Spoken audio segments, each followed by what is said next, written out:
We went from 14.7% unemployment last month to 13.3%. People think that the opening of the United States across many states was a big factor in this. Economists actually expected the unemployment rate to be close to 20% rather than dropping. There was some revision in the job numbers, so the numbers in March and April worsened. So we are out, as from an economy perspective, over 23 million jobs originally. We gained back 2.5 million. And these are the laundromats, the hair salons, those people that are coming back to work. So even though there's 2.5 million jobs, the overall wage rate declined almost 7%, because most of these jobs are minimum wage jobs in different parts of the country, not even in places where there's a living wage of $15 an hour in place. So that's the one thing that we have to be careful about when we look at the jobs number today. We also know that because there's a lot of industries that are being funded by the PPP, the airline industry, for example, has funding through the end of the summer to protect the fact that, as like we discussed last week, that 90% of air travel, 90% of air travelers have stopped flying in the last couple of months. So the airline industry is in big trouble. There's a lot of people that are airline employees that are being furloughed, which means they're still on the payroll. They may get unemployment. They can apply for unemployment benefits in certain cases, but they maintain their health care.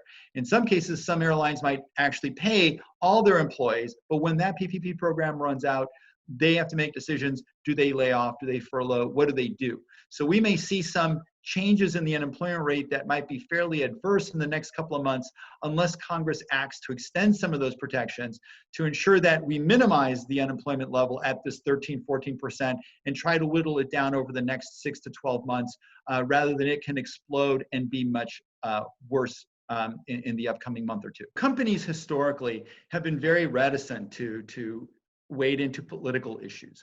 They worry about, conflict, alienating consumers, but all of a sudden people are starting to take sides, and no brand wants to be seen as red or blue or want to be seen on the wrong side. In this instance, everyone can get behind the notion of social injustice. And I think that's what the brands really looked at. They looked at, as opposed to looking at what can polarize, they looked at their brand, at their values as a company. Why do we do business? How do we engage in the community? And is this something we should be concerned about? And that's why brands like, and from a wide range, you had, brands that you would think would do this. REI was a leading brand. Nike was a leading brand.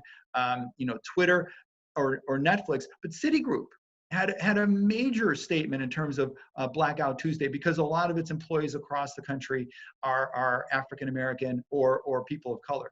Additionally, the banking industry has always been criticized for those red line laws where predatory lending, where they may not give loans to blighted areas in communities. So this is an opportunity where all these companies can come in and be a friend of this. What these brands looked at is they said, look, these protests they were very, very mixed. There were whites, there were Hispanics, there were African Americans. There was a whole range of individuals out there, and that is a reflection of who uses these brands. And the last thing, brands are actually giving money. Many brands have pledged $500,000, $1 million or more dollars to social justice causes, and sometimes there's even a backlash to that. For example, YouTube pledged $1 million to social justice causes, and they got a lot of criticism because they're criticized for not taking down what are perceived as racist videos fast enough, or they don't take them down at all.